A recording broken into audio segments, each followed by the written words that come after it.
Okay, people. I'm having like panic attack after panic attack. So we know we got a raccoon living in the X Club / painting room / greenhouse. It could be a mother with kits. I guess that's what they call them. Which will make it even more meaner than if it's just a single lone male. Wayne was very nice. He confirmed that raccoons are a problem, a big problem. I'm not the only one having this problem, but the city has effectively washed their hands of it. And I've been through this with raccoons in the past, right? In other places where I lived. I didn't have that many raccoon problems in Delta. It wasn't until I moved into Surrey where I really had a raccoon problem. Everywhere I go, even in the apartment building on a second floor, those things were climbing up and trying to get into the dog food. On the second floor apartment building. My son would push them off the edge because they kept coming up and they were aggressive to get to that food. So anyway, the advice was, like I said, is to leave it open. Maybe we'll go scurry away. But if it's a mother, it's not scurrying away for very, very long.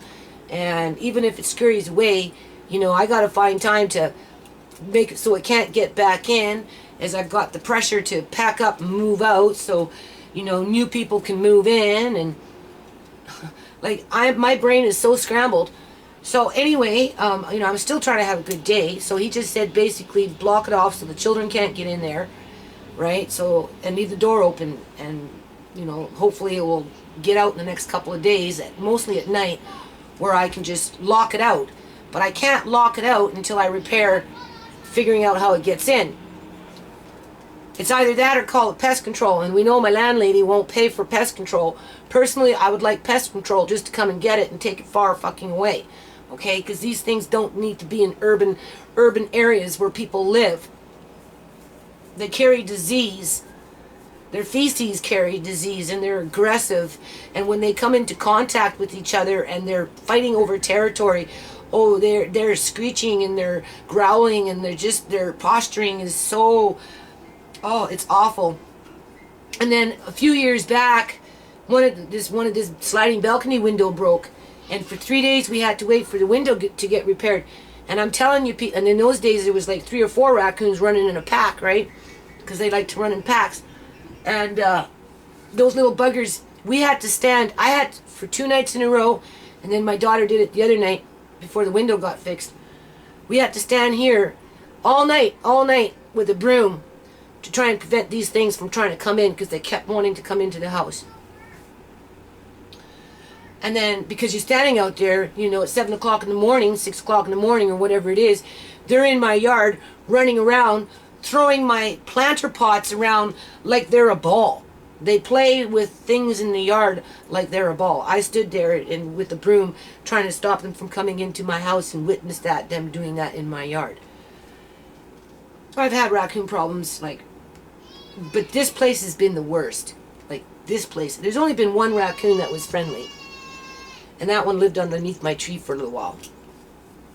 And then something happened around here, and the cops showed up. They noticed it, and then the raccoon disappeared 2 days later. So whether the cops had something to do with it, or whether the raccoon just moved on, I don't know. But it was gone. So, but now there's one living in there, and I've had that room there for 6 years, pretty much. 7? No, not 6. Because the first year I tried to tarp, and the second year, whatever, and nothing was working, always leaking, and built that. So it's been there for 4 years anyway, maybe 5. So this is the first time I've had anything move in like that.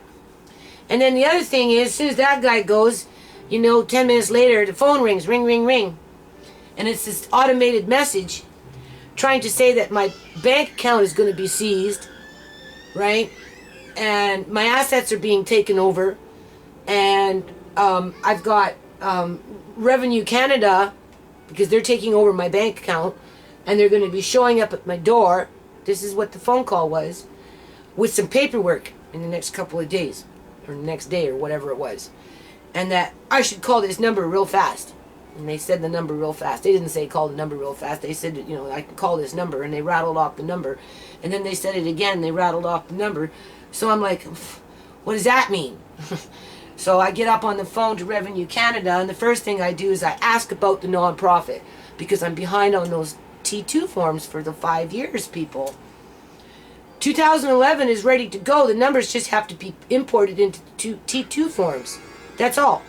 But before I fill out the forms, I want to fill out all 5 together, because what happens is if I fill it out now, put the numbers in, put it in the mail, I still have to finish 2012.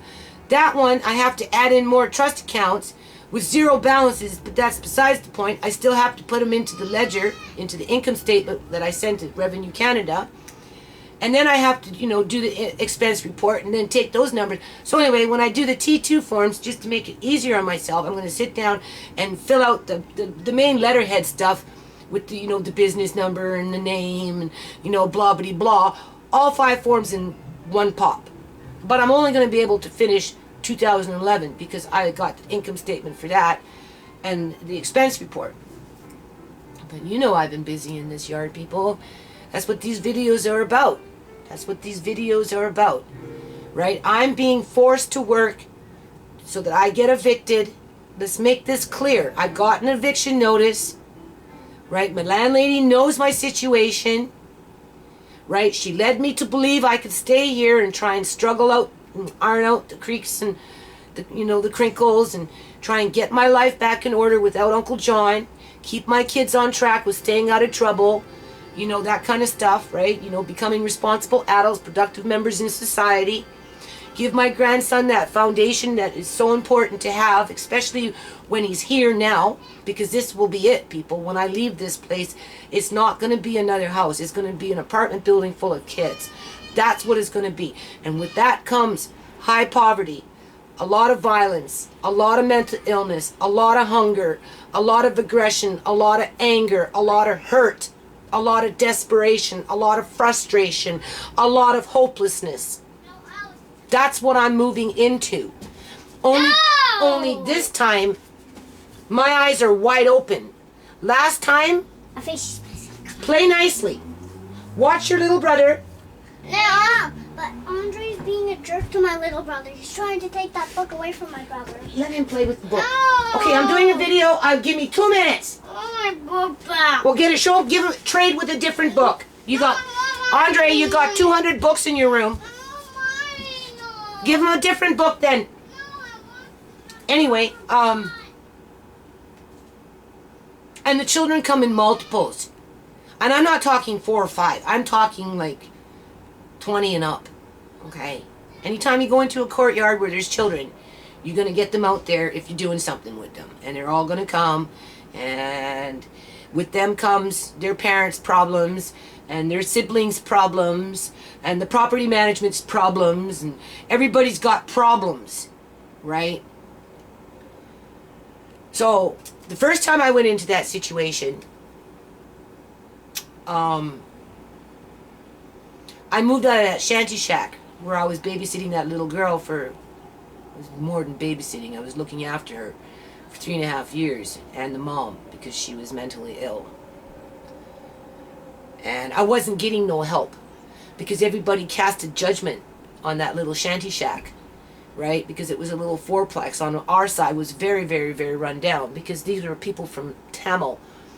Their religion was Tamil. It wasn't Punjabi, it wasn't Hindu, it was Tamil. So their networking in the community isn't as strong as, say, the Hindu community or the Punjabi community. And so therefore, because she had mental illness, she was neglected, and her husband had neglected her.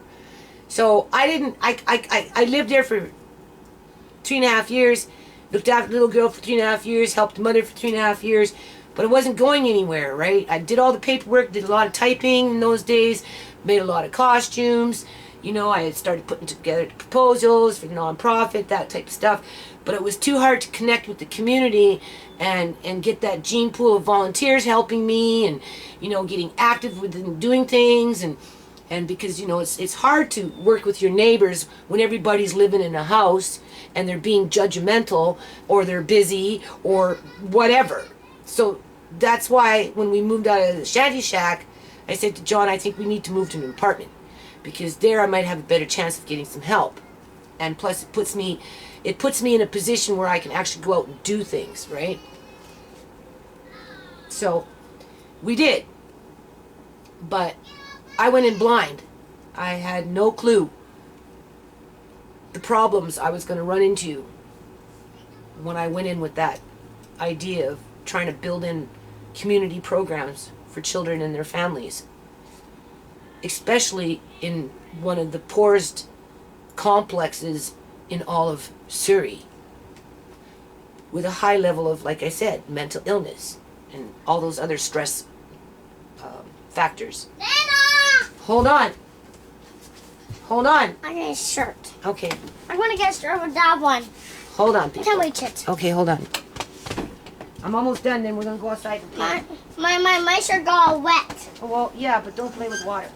It was that. It was a trap. Okay, watch the camera, because we don't want another one to get broken. Da! So this was yours? Yeah. Is your There. own now? No, the other one I have to get fixed. Okay, go, because this video is already too long. So anyway, like if my landlords really do force me out of this house, the decision has already been made. I'm going back to an apartment building. Because that's where I'm appreciated most. And I'm appreciated by the little children. Not the adults. You know, the teens, they want to, but, you know, there comes that mob where some people are on this side of the fence and some people are on that side of the fence. And you know, the naysayers, you know, they make the kids feel bad for wanting to participate and do the things that I'm doing, because, you know, it boils down to they can't do it themselves. They can't go out and create the things that I've created out of basically nothing. Same thing with this place. Thank you very much, Home Depot.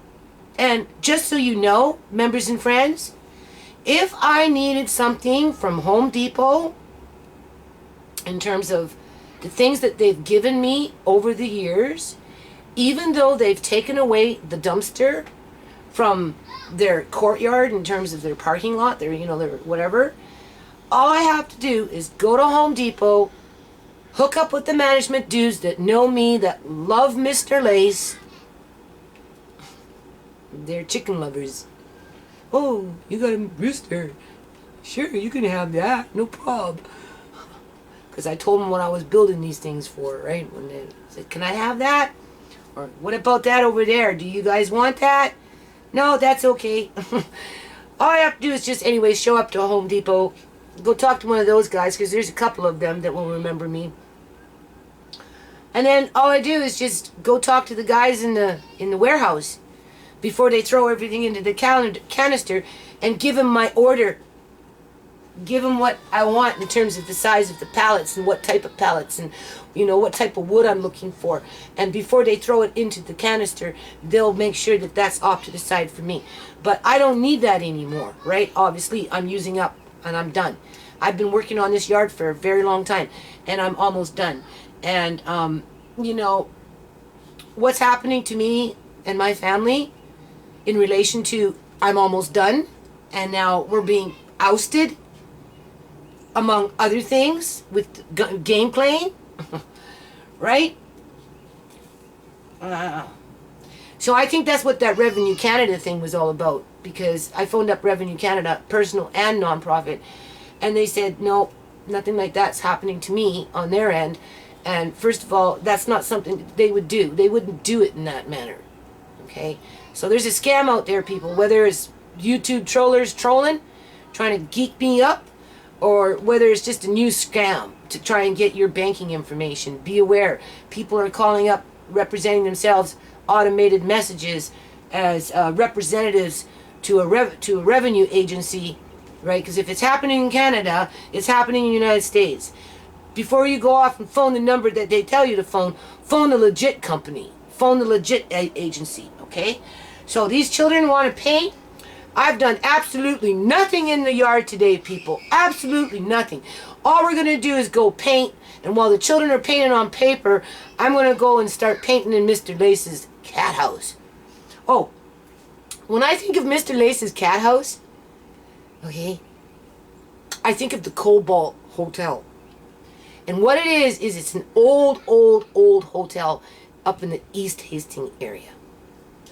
I don't know who owns it anymore, but 20 years plus ago, 25 years ago, there was a man named King.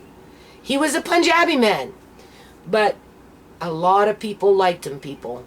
A lot of people liked him because even though the building was on the poor end of a hotel in terms of like it was one of the first ones built in the like Depression era and that type of thing, and over the years buildings decay, right? But a lot of people looked up to that man. A lot of people looked up to that man. So when I work on Mr. Lace's cat house, I think of King at the Colbalt. And if anyone knows that this area, they'll know who I'm talking about.